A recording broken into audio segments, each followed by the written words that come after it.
Hello everyone, hope you're all doing well. Welcome to another weekly analysis review where as usual I'll be going through charts of interest for this week. Starting off with the dollar index, last week I highlighted that we could see some choppy movement in the market up till the next FOMC meeting, which is on the 31st of July, and that's exactly what we're seeing in the market.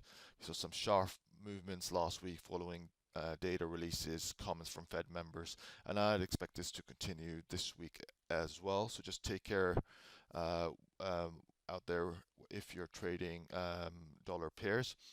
Euro, as you would expect, is the opposite movement. Again, real choppy action. We also had the ECB meeting this Thursday, so this chart is currently off my list.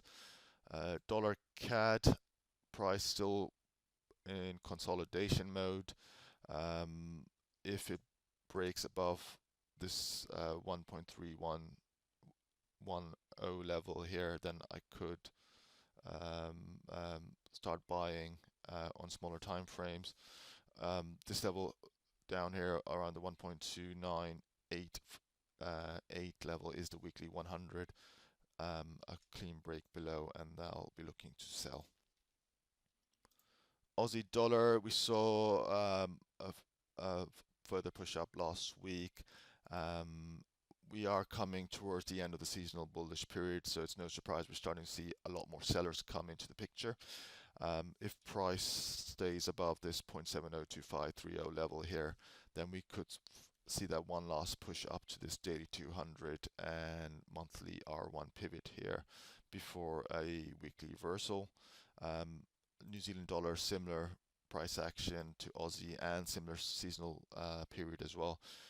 If price stays above 0.6725 level here, then we could see that one further push up to the monthly R1 pivot, which is at the 0.6795 level. Dollar Swiss, currently in a daily no trend. Last week I highlighted that we could start seeing a change in trend, so we were in a downtrend. We had a strong phase two, and then shallow pullback. We did see that initial push back up, formed that daily higher low, but now seen a clear breakdown in that structure. This chart is currently off my list until we get a bit more clarity. Dollar yen, similarly, this is off my list, currently in a daily no trend. Any strong push below this swing low level here, then I might start looking for intraday sell setups. Moving on to pound, which will be my main focus this week. So it would be cable and some of the pound pairs. We saw price bounce for the fourth time last week, and then buyers came back in. COD data wise, commercials increased their long contracts yet again. So I'm expecting a bit more upside this week. The Bank of England meeting is not till the 1st of August, and the Fed meeting is not till the 31st of July. So we have a clear run this week, and we could see a further push up and a rally towards these resistance levels highlighted here. So we just drop down to the 4-hour. We can see price currently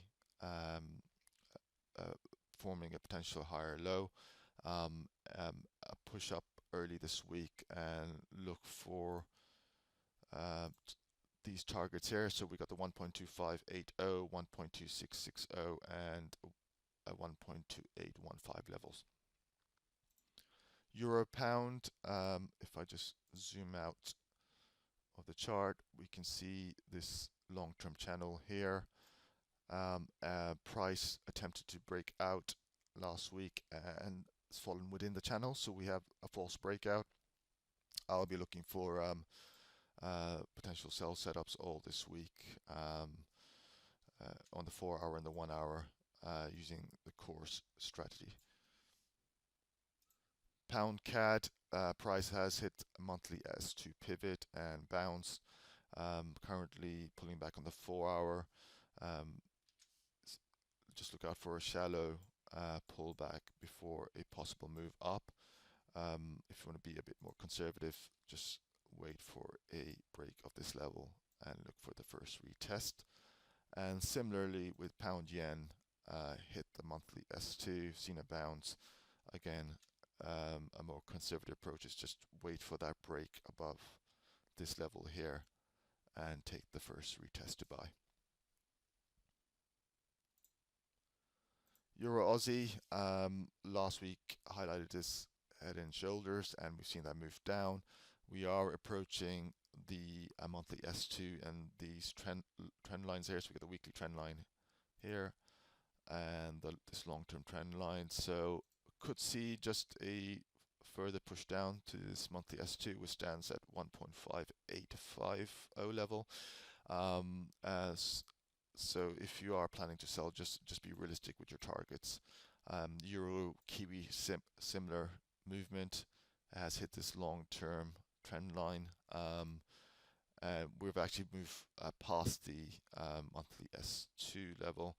So again, if you're looking for sell setups, just be realistic with your targets and keep them very short. Aussie Swiss, buyers attempted to break through this resistance levels and have failed for now. Any move up or any push up this week and look for the first retest to buy. New Zealand Swiss, we have actually seen buyers push up and break this ceiling level here. If price stays above this level, then look for intraday buy setups on the 1 hour and the 4 hour. Aussie CAD, just go to the daily chart. This was the resistance level highlighted last week, has broken above and currently just retesting that level. If you start seeing buyers come back real quickly, then look for buy setups. And New Zealand CAD, seen a stronger push up here by buyers, broken the resistance level, so just look for the first retest on the 1 hour or the 4 hour to buy. That is it for me this week. A very short list this week, as some of the charts are off my list until we get a bit more clarity. My main focus will be pound and those pound pairs highlighted. As always, if you have any questions, just send them through, and wish you a happy and safe trading this week.